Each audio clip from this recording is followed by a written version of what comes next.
வணக்கம், நான் சாம். போன லெசன்லேருந்து நம்ம ஜாவாஸ்கிரிப்ட் பேசிக்ஸ் படிக்க ஆரம்பிச்சிருக்கோம். சரியா? நிறைய கேள்வி என்ன ப்ரோக்ராமிங் இந்த ஜாவாஸ்கிரிப்ட்னா என்ன, ஜாவாஸ்கிரிப்ட்னா ப்ரோக்ராமிங் லாங்குவேஜ்னா என்ன, கம்ப்யூட்டர் கூட நம்ம பேச யூஸ் பண்ணுற ஒரு டூல்.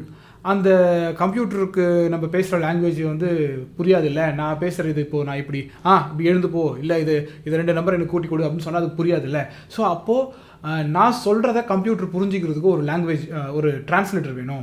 அப்போ நான் சொல்கிறேன், 2 நம்பரை கூட்டி கொடு அப்படின்னு சொன்னோம்னா அவன் போயிட்டு கம்ப்யூட்டர் கூட சொல்லி புரிய வச்சு அந்த ரிசல்ட்டை எனக்கு வாங்கி கொடுக்கணும். அப்போ எனக்கு டிரான்ஸ்லேட்டர் வேணும்.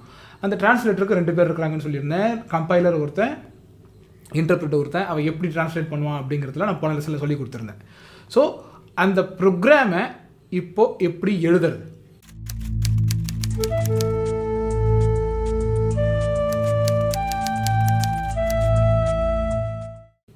ப்ரோக்ராமிங் லாங்குவேஜ்னா என்னென்னு தெரிஞ்சு போச்சு. இப்போது ப்ரோக்ராம்னா என்ன அப்படின்னு நமக்கு தெரிஞ்சுக்கணும். சரி, ப்ரோக்ராம்னா என்ன அப்படின்னு கேட்டிங்கன்னா, ஒரு செட் ஆஃப் இன்ஸ்ட்ரக்ஷன்ஸ் சிஸ்டம்க்கு கொடுத்துட்டு இதெல்லாம் நீ செய் அப்படின்னு சொல்கிறது தான் ப்ரோக்ராமிங் லாங்குவேஜ். ரொம்ப சிம்பிளாக சொல்லணும்னா, கம்ப்யூட்டர்கிட்ட போயிட்டு கம்ப்யூட்டர் எனக்கு இந்த 2 நம்பரை கூட்டி கொடு, இல்லைனா இந்த 2 நம்பரை கழி, இல்லைனா நான் ஒரு ஃபோட்டோ உங்ககிட்ட கொடுக்குறேன், இந்த ஃபோட்டோவை கொஞ்சம் கலர் கரெக்ஷன் பண்ணி கொடு. நான் சொன்னது கடைசியாக சொன்னது கொஞ்சம் அட்வான்ஸ்டு. அப்போது நீங்கள் ஒரு இன்ஸ்ட்ரக்ஷனை சிஸ்டம்க்கு கொடுக்குறீங்க அப்படின்னா அந்த இன்ஸ்ட்ரக்ஷன் அது வாங்கி அது வேலை செய்கிறது தான் ப்ரோக்ராம். ஸோ நீங்கள் கொடுக்குற இன்ஸ்ட்ரக்ஷன்ஸ் இருக்குது இல்லைங்களா, அதுதான் ப்ரோக்ராம். சிம்பிளாக புரிஞ்சுக்கணுன்னா அவ்வளோதான். சரி, அப்புறம் சின்டாக்ஸ் அப்படின்னு சொல்லுவாங்க. சின்டாக்ஸ் டேங்க் கிடையாது. சின்டாக்ஸ் அப்படிங்கிறது ஒரு ப்ரோக்ராமிங் லாங்குவேஜோட கிராமர்.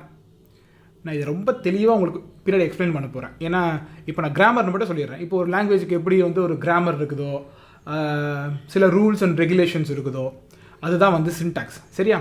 ஸோ அதான் சொல்லியிருக்கு, rules for writing JavaScript program. சரிப்பா, ஜாவாஸ்கிரிப்ட் ப்ரோக்ராமை எழுதுறதுக்கு என்னென்ன பேசிக் ரூல்ஸ் இருக்குது, இதுதான் ரூல்ஸ், இது இந்த ரூல்ஸோட தான் முடிஞ்சிச்சுன்னு கேட்குறது. இது ஒரு பேசிக் ரூல்ஸ்.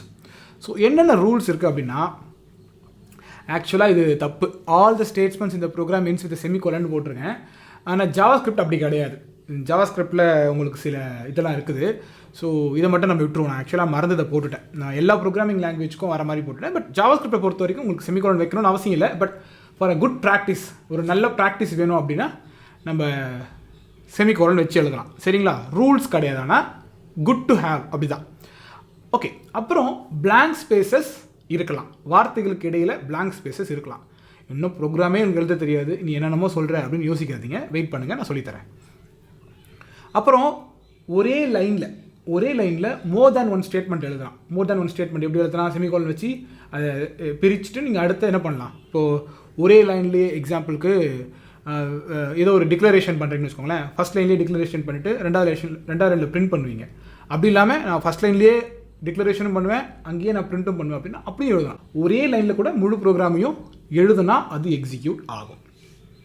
ஓகே, இப்போ மறுபடியும் எங்கே வருவோம் அப்படின்னா, ப்ரோக்ராம்லாம் சரிப்பா. இப்போ வந்து நான் ஒரு எக்ஸாம்பிள் சொல்கிறேனே, இங்கிலீஷில் ஒரு கட்டுரை எழுத சொல்கிறேன் நான். அப்போது கட்டுரை எழுதணும் அப்படி, ஒரு ஆங்கிலத்தில் ஒரு கட்டுரை எழுதணும் அப்படின்னா, ஆங்கிலமே தெரியாத ஒரு ஆள்கிட்ட போயிட்டு கட்டுரை எழுதணும் அப்படின்னா அவன் ஃபஸ்ட்டு எங்கேருந்து ஆரம்பிக்கணும் அப்படின்னா, இங்கிலீஷில் என்னென்ன லெட்டர்ஸ் ஃபஸ்ட்டு இருக்குன்னு அவனுக்கு தெரியணும். சரியா? ஸோ அவனுக்கு என்னென்ன லெட்டர்ஸ் இருக்குன்னு தெரியணும், இங்கிலீஷில் என்னென்ன வார்த்தைகள் இருக்குன்னு அவனுக்கு தெரியணும். சரியா? அதை எந்த ஆர்டரில் எழுதணும் அப்படின்னு அவனுக்கு தெரியணும். ஸோ இதெல்லாம் தெரியாமல் ஒருத்தனால எழுத முடியாது இல்லையா? ஸோ இங்கிலீஷில் எத்தனை ஆல்ஃபபெட்ஸ் இருக்குது? 558. கரெக்டா? என்னது இல்லையா? இதெல்லாம் கரெக்டாக சொல்லுங்கள். தமிழில் எத்தனைன்னு கேட்டால் மட்டும் சொல்லாதீங்க. சரி, அப்போது இங்கிலீஷில் வந்து அந்த 26 எழுத்தை வச்சு தான் உங்களால் என்ன பண்ண முடியும்? வார்த்தைகளை உருவாக்க முடியும். ப்ரோக்ராமிங் லாங்குவேஜில் 2 கான்செப்ட் இருக்குது. ஒன்று கேரக்டர் செட், இன்னொன்று டோக்கன்ஸ். இப்போ இந்த கேரக்டர் செட்னா என்ன அப்படின்னு கேட்டிங்க அப்படின்னா, இப்போது ஒரு ஸ்டேட்மெண்ட்டை நீங்கள் ஸ்க்ரீனில் பார்க்குறீங்க. The meeting is held in August 2017 அப்படின்னு போட்டிருக்கு. இந்த இதில் இருக்கிற பற்றியா அந்த எழுத்து ஒவ்வொன்றையும் தனித்தனியாக பிரிக்கிறேன். இதுதான் கேரக்டர் செட். என்னடா அப்படின்னா, ஒரு ப்ரோக்ராமை எழுதுறதுக்கு நான் உபயோகப்படுத்துகிற எல்லா கேரக்டர்ஸுமே கேரக்டர் செட். தனித்தனி செக்மெண்ட்டாக பிரிச்சிருக்கேன் பாருங்கள். அதாவது ஒரு ப்ரோக்ராம் இப்போ நான் எழுதணும், அன்பு அப்படின்னு எழுதுனா இன் பூ எழுதுறேன்ல, இந்த 3 எழுத்துமே இல்லைன்னா நீங்கள் அந்த வார்த்தையை உருவாக்க முடியாது. அப்போ அந்த கேரக்டர் செட் அப்படின்னா என்னென்னா, என்னென்ன கேரக்டர்ஸ்லாம் நீங்கள் யூஸ் பண்ணி ஒரு ப்ரோக்ராமை எழுத முடியும் அப்படிங்கிறது. என்னென்ன கேரக்டர்ஸ் யூஸ் பண்ணலாம் அப்படின்னு கேட்டிங்கன்னா, ஆல்ஃபபெட்ஸ் இருக்கு இல்லையா, A to Z, capital A to Z, small a to Z, decimal digits, இது மாதிரி இதெல்லாம் தான் என்னதுன்னா கேரக்டர் செட். தனித்தனி எழுத்துக்களாக வந்து உங்களுக்கு ப்ரோக்ராம் எழுத உதவி செய்யுது. ரெண்டாவது, இது போல தான் இருக்கான்னு கேட்காதீங்க, இன்னும் நான் சொல்லித்தர போகிறேன். அடுத்து டோக்கன்ஸ்னால் என்னென்னா, சேம் அதே மாதிரி ஒரு டைலாக் எடுத்துக்கிட்டேன், ஒரு ஸ்டேட்மெண்ட் எடுத்துக்கிட்டேன். த டாக் சேஸ்டு த கேட் அப்படிங்கிற ஒரு வார்த்தை எடுத்துக்கிட்டேன். ஆனால் நான் இங்கே என்ன பண்ணியிருக்கேன் பாருங்களேன், இங்கே ஒவ்வொரு எழுத்தாக நான் பிரித்து இது கேரக்டர் செட்னு சொல்லாமல் நான் என்ன சொல்கிறேன்னா, அந்த ஹோலாக எடுத்துக்கிட்டேன், பார்ட்டாக பிரிச்சுக்கிட்டேன். இங்கிலீஷ் கிராமர் லெசன் எடுக்கிறேன்னு நினச்சிக்காதீங்க, புரியறதுக்காக. இப்போ த டாக் அப்படிங்கிறது சப்ஜெக்ட், சேஸ்ட் அப்படிங்கிறது வேர்பு, த கேட் அப்படிங்கிறது ஆப்ஜெக்ட்டு. ஸோ இந்த செக்ரிகேஷன் பண்ணுறோம் பார்த்தீங்களா, அப்போது ப்ரோக்ராமில் ஹை லெவல் செக்ரிகேஷன் இருக்கும். இதெல்லாம் இது அப்படிங்கிற ஒரு செக்ரிகேஷன் இருக்கும். அந்த ஹை லெவல் செக்ரிகேஷன் தான் டோக்கன்ஸ். சரியா? திரும்ப சொல்கிறேன், கேரக்டர் செட்னா ப்ரோக்ராமை எழுத உதவிப்படுற ஒவ்வொரு எழுத்தும் ஒவ்வொரு புள்ளி வச்சா கூட அது வந்து கேரக்டர் செட் கீழே வரும். டோக்கன்ஸ் அப்படின்னா அந்த ஹை லெவல் செக்ரிகேஷன் இருக்குல்ல, ஹை லெவலில் சொல்கிறோம்ல, இது வந்து சப்ஜெக்ட், இது ஆப்ஜெக்ட் சொல்கிறோம்ல, அந்த செக்ரிகேஷனுக்கு பேர் தான் டோக்கன்ஸ். சரி, இப்போ நம்ம வேகமாக கேரக்டர் செட்னா என்ன, டோக்கன்ஸ்னா என்னென்னு பார்ப்போம். ஃபஸ்ட்டு கேரக்டர் செட்டை பார்ப்போம். கேரக்டர் செட்குள்ளே 2 இருக்குது. ஒன்று சோர்ஸ் கேரக்டர் செட், சரிங்களா, அப்புறம் எக்ஸிக்யூஷன் கேரக்டர் செட். இந்த கேரக்டர் செட் தான் ஒரு ப்ரோக்ராமை எழுதுறதுக்கான ரா மெட்டீரியல்னால் மூலப்பொருள் சொல்லுவாங்கள்ல. கேரக்டர்ஸே இல்லைன்னா உங்களால் ப்ரோக்ராமே எழுத முடியாது. அப்புறம் இதை யூஸ் பண்ணி தான் நீங்கள் எந்த இன்ஃபர்மேஷனை வேணால் உங்களால் ரெப்ரசன்ட் பண்ண முடியும். சரியா? ஏற்கனவே நான் சொன்ன மாதிரி source character set, execution character set. சரி, இப்போ சோர்ஸ் கேரக்டர் செட்னா என்னென்னு நம்ம பார்த்துருவோம். சோர்ஸ் கேரக்டர் செட் அப்படின்னா என்னென்னா, இதை உபயோகப்படுத்தி தான் நீங்கள் சோர்ஸ் கோடை எழுத போகிறீங்க. அந்த வார்த்தையிலே இருக்குது பாருங்களேன். இந்த சோர்ஸ் கேரக்டர் செட்டை யூஸ் பண்ணி தான் உங்களால் அந்த சோர்ஸ் கோட், அதாவது சோர்ஸ் கோட்னு சொன்னால் என்ன அர்த்தம்னா ப்ரோக்ராம், அந்த ப்ரோக்ராமையே எழுத முடியும். ப்ரோக்ராமுக்கு இன்னொரு பேர் சோர்ஸ் கோட், நான் சொல்ல மறந்துட்டேன். ஓகே, என்னென்னலாம் பயன்படுத்தலாம்? நான் ஏற்கனவே சொல்லியிருந்த மாதிரி அந்த எக்ஸாம்பிளில் காமிச்ச மாதிரி A to Z. நம்ம யூஸ்வலாக வந்து என்ன சொல்லுவோம், A to Zனாலே முடிஞ்சிடும்னு நினைப்போம். இல்லை, கேபிட்டல் A to Z தெளிவாக சொல்லியிருப்பாரு. Capital A to Z, small A to Z. ஏன் அப்படின்னா ப்ரோக்ராமை பொறுத்த வரைக்கும் கேபிட்டல் ஏவும் ஸ்மால் ஏவும் சேம் கிடையாது. ஒரு எக்ஸாம்பிளுக்கு நான் சொல்கிறேன், ANT. நீங்கள் small A, small N, small D போட்டிங்கனாலும் அது ஆண்ட்டுன்னு தான் நான் படிப்பேன், அது எறும்புன்னு தான் நான் புரிஞ்சுக்குவேன். Capital A, capital N, capital D அப்படின்னு போட்டிங்கன்னா அகெயின் நான் அதை ஆண்ட்டுன்னு தான் படிப்பேன். ஏஎன்டின்னு படிக்கணும், பட் ஆண்ட்டுன்னு படிப்பேன். பட் திரும்ப நான் எறும்புன்னு தான் அதை புரிஞ்சுக்குவேன். ஆனால் ப்ரோக்ராமுக்கு, கம்ப்யூட்டருக்கு நீங்கள் ஸ்மால் ஏல ஒரு ஆண்ட்டை எழுதுறீங்க, கேபிட்டல் எழுத்துல ஒரு ஆண்ட் எழுதுறீங்கன்னா அந்த ரெண்டுமே இதுக்கு வேறு. ஸோ ரொம்ப தெளிவாக புரிஞ்சுக்கணும். A to Z, small A to Z. அப்புறம் டெசிமல் டிஜிட்ஸ். ப்ரோக்ராம் எழுதும்போது எப்படி A to Z வந்து நம்ம யூஸ் பண்ணி எழுத முடியும், அதேமாதிரி நம்பர்ஸையும் யூஸ் பண்ணி எழுத முடியும். அப்புறம் ஒயிட் ஸ்பேசஸ் யூஸ் பண்ணலாம். ஒயிட் ஸ்பேசஸ் என்னென்ன ஃபார்மேட்டில், blank space, tab, new line, ஒரு லைனில் என்டர் வச்சு கீழே வரும்ல. ஸோ இதெல்லாம் நீங்கள் ப்ரோக்ராம்குள்ளே பண்ணிக்கிற முடியும். அப்போ என்ன, பேசிக்கலி நீங்கள் எப்படி வேணால் ப்ரோக்ராம் எழுதலாம், டிசைன் பண்ணி எழுதலாம். டேப் அடிச்சிக்கலாம், இந்த பக்கம் டேப் அடிக்கலாம், நியூ லைன் அடிக்கலாம். ஸோ அது மாதிரி எழுதிக்கலாம் ப்ரோக்ராம். அப்புறம் ஸ்பெஷல் கேரக்டர்ஸ்.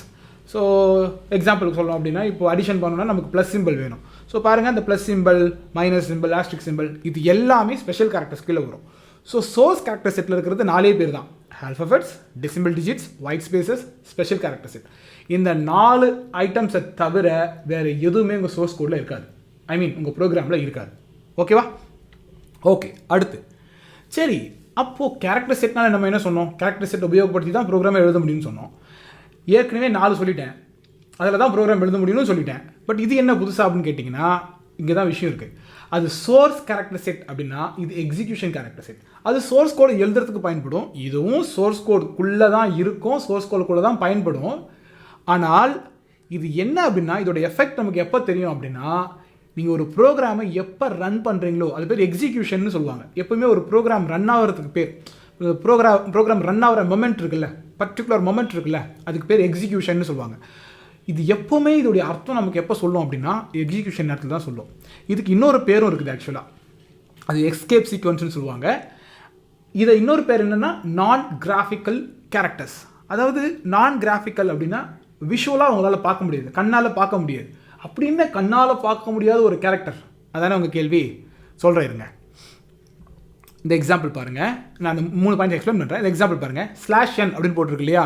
ஒரு எக்ஸாம்பிளுக்கு ஒரு பிரிண்ட் ஸ்டேட்மெண்ட் எழுதிக்கிறேன். பிரிண்ட் எழுதிட்டு சாம் /n சாலமன் அப்படின்னு எழுதுறேன்னா உங்கள் கண்ணுக்கு என்னென்னு தெரியுது? சாம் சாலமன் ரெண்டும் ஒரே லைனில் இருக்க மாதிரி தான் தெரியுது. ஆனால் இந்த ப்ரோக்ராம் ரன் பண்ணேன்னு வச்சுக்கோங்களேன், சாம் ஃபர்ஸ்ட் லைன்லையும் சாலமன் அப்படிங்கிறது செகண்ட் லைன்லையும் பிரிண்ட் ஆகும். ஏன் அப்படின்னா இந்த /n தான் அந்த வேலையை பார்த்துருக்கோம்.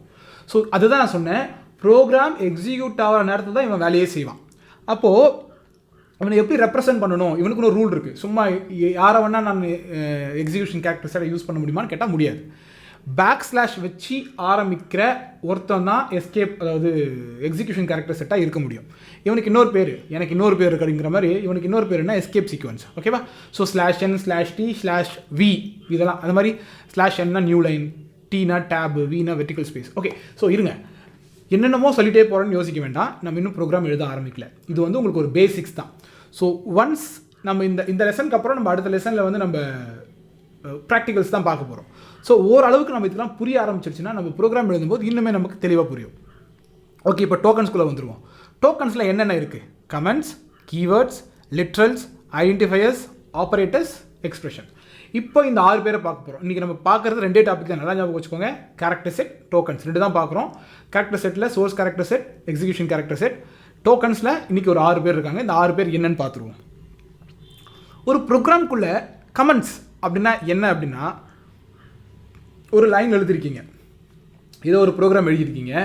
இந்த ப்ரோக்ராம் யார் எழுதுனது, என்னைக்கு எழுதுனது, எதுக்காக எழுதுனது, அதை பற்றி இன்ஃபர்மேஷன்லாம் நீங்கள் ப்ரோக்ராம்லேயே போட்டு வைக்கணும். அப்படின்னா இப்போ ஒரு எக்ஸாம்பிளுக்கு சொல்கிறேன், நீங்கள் ப்ரோக்ராம் எழுதிட்டு இருக்கிறீங்க, எது வந்து நீங்கள் உங்களுக்காக எழுதுறீங்க, எது வந்து கம்ப்யூட்டருக்காக எழுதுறீங்கன்றது கம்ப்யூட்டருக்கு தெரியணும் இல்லையா.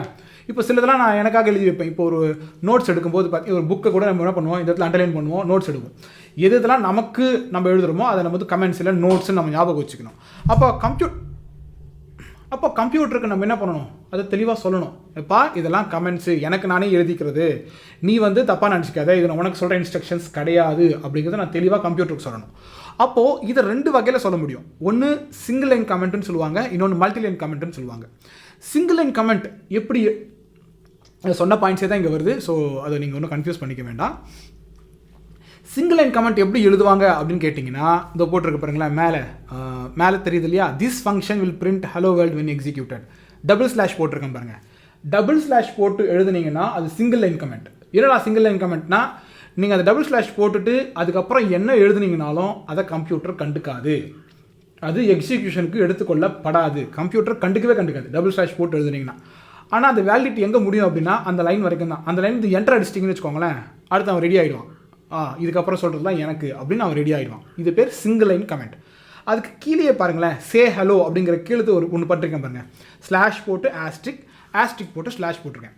இதுக்கு நடுவில் நிறைய எழுதியிருக்கேன். Multi line comment, this is the basic JavaScript program written by Sam for educational purpose, இது அப்படின்னு சொல்லிட்டு நான் எழுதியிருக்கேன். பார்த்தீங்களா, என்ன அப்படின்னா / போட்டு ஆஸ்ட்ரிக் போட்டு ஸ்டார்ட் பண்ணிட்டீங்கன்னா நீங்கள் கட்டாயம் அதை க்ளோஸ் பண்ணியே ஆகணும்.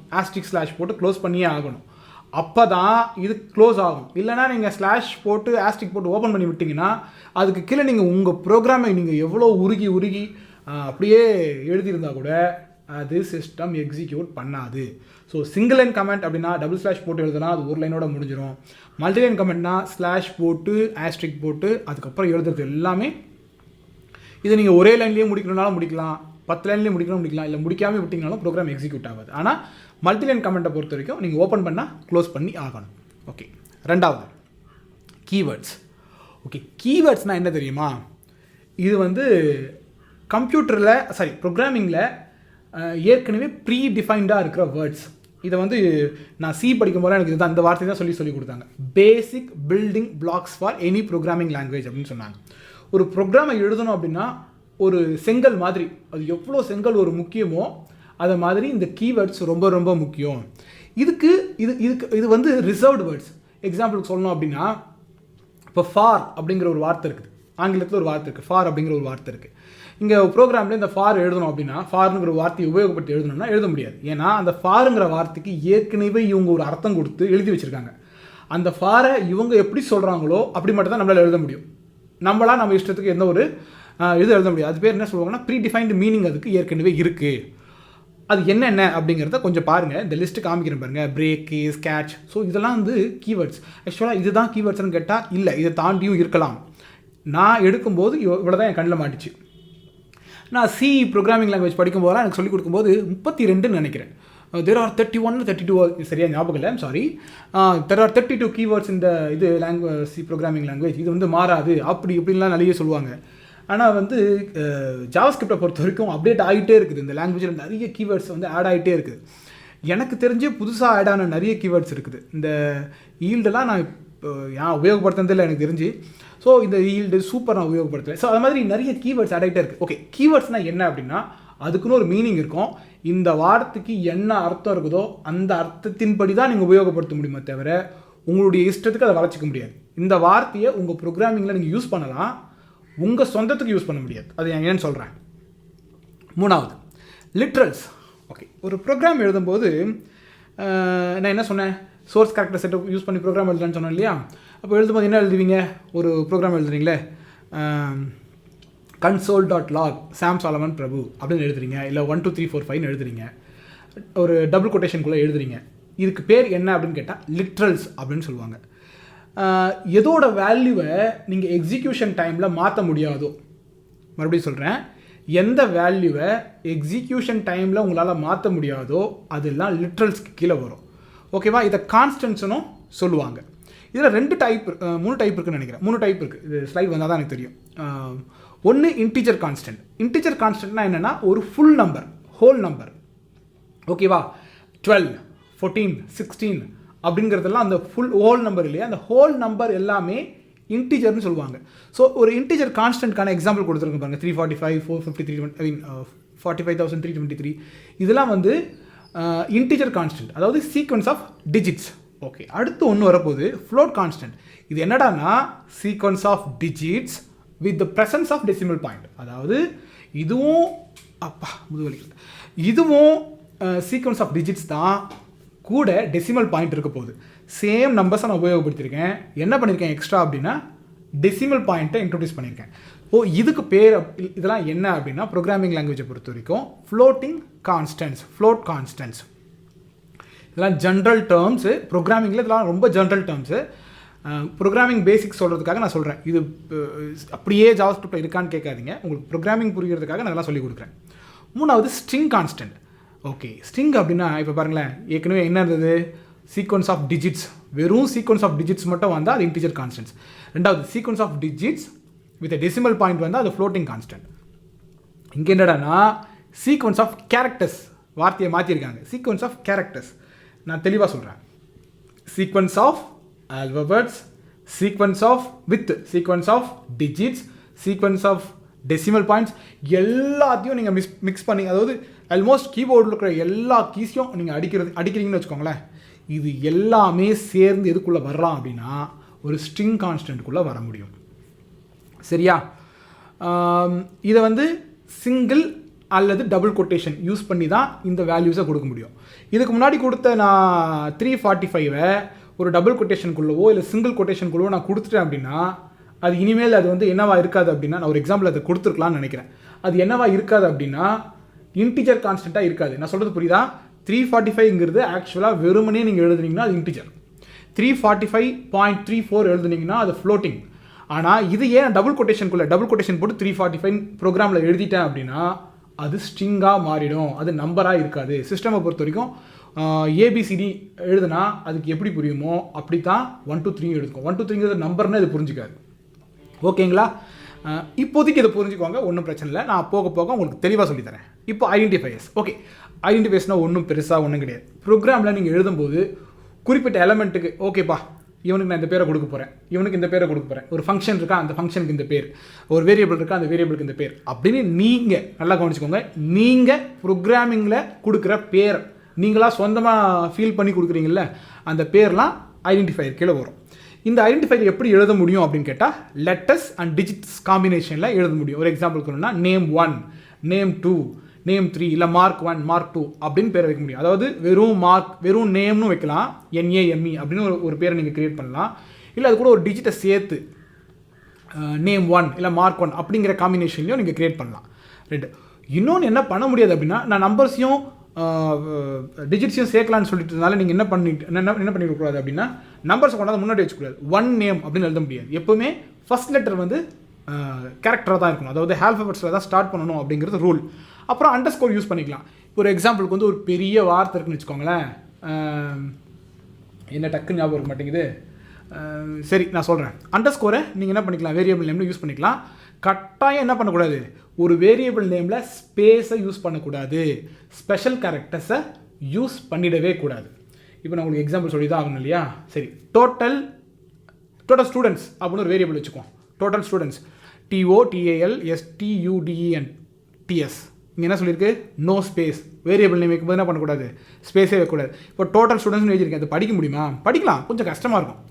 ஸோ இப்போ டோட்டல் ஸ்டூடெண்ட்ஸுங்கிறது ஒரே வார்த்தையாக தான் இருக்கணும், ஸ்பேஸ் உபயோகப்படுத்தக்கூடாது. அப்போ என்ன பண்ணிக்கலாம் அப்படின்னா, அந்த கேஸில் என்ன பண்ணிக்கலாம், அண்டர்ஸ்கோரை போட்டு விட்டுலாம். டோட்டல் அண்டர்ஸ்கோர் ஸ்டூடெண்ட்ஸ் அப்படின்னு போட்டுட்டுனா 2 வார்த்தையாக மாறுது, ஒரே வார்த்தையாக தான் இருக்கும். அண்டர்ஸ்கோரும் யூஸ் பண்ணிக்க முடியும், படிக்கவும் ஈஸியாக இருக்கும். சரி, அப்போது இதுதான் ஐடென்டிஃபையர்ஸ். 5வது ஆப்ரேட்டர்ஸ். ஆப்ரேட்டர்ஸ்னால் என்ன அப்படின்னா, ஒரு மேத்தமேட்டிக்கல் இல்லை லாஜிக்கல் கால்குலேஷன் பண்ணுறதுக்கு உபயோகப்படுத்துகிற ஒரு சிம்பிள், அதுக்கு பேர் தான் ஆப்ரேட்டர்ஸ். இதெல்லாம் நான் தெளிவாக எடுக்க போகிறேன், அதெல்லாம் வேகமாக போகிறேன், ஏன்னா இப்போ ரொம்ப லேட் ஆகிடுச்சுன்னு நினைக்கிறேன். ஓகே, அப்புறம் நீங்கள் இப்போ ஒரு ஆப்ரேட்டர் இருக்குன்னு வச்சுக்கோங்களேன், A+B அப்படின்னு எழுதுறீங்கன்னா, இந்த ப்ளஸ்ஸு போடுறதுக்கு முன்னாடி ஒன்று போட்டிருப்பீங்க, ப்ளஸ்ஸு போட்டதுக்கப்புறம் ஒன்று போட்டிருப்பீங்க, A+B. ஸோ இந்த ப்ளஸுக்கு முன்னாடி A இருக்குது, ப்ளஸுக்கு அப்புறம் B இருக்குது.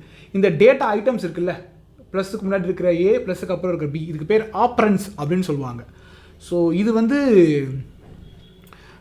2 வகையில் இருக்குது.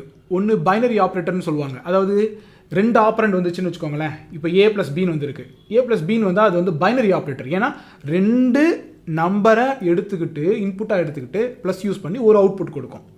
யுனரி ஆப்ரேட்டர்னு ஒன்று இருக்குது, அது உங்களுக்கு என்ன எக்ஸாம்பிள் கொடுக்குறதுன்னு தெரியல. ஒரு பேசிக்காக இப்போ சிம்பிளாக ஒன்று சொல்லணும் அப்படின்னா, மைனஸ் வேண்டாம், அது எக்ஸாம்பிளாக நல்ல எக்ஸாம்பிளாக இருக்காது. சரி, ஒரே ஒரு ஆப்ரண்ட் இப்போ வந்து -A அப்படின்னு, அதாவது டிக்ரிமெண்ட் ஆப்ரேட்டர்னு சொல்லுவாங்க அதை ஜாவாஸ்கிரிப்டில்.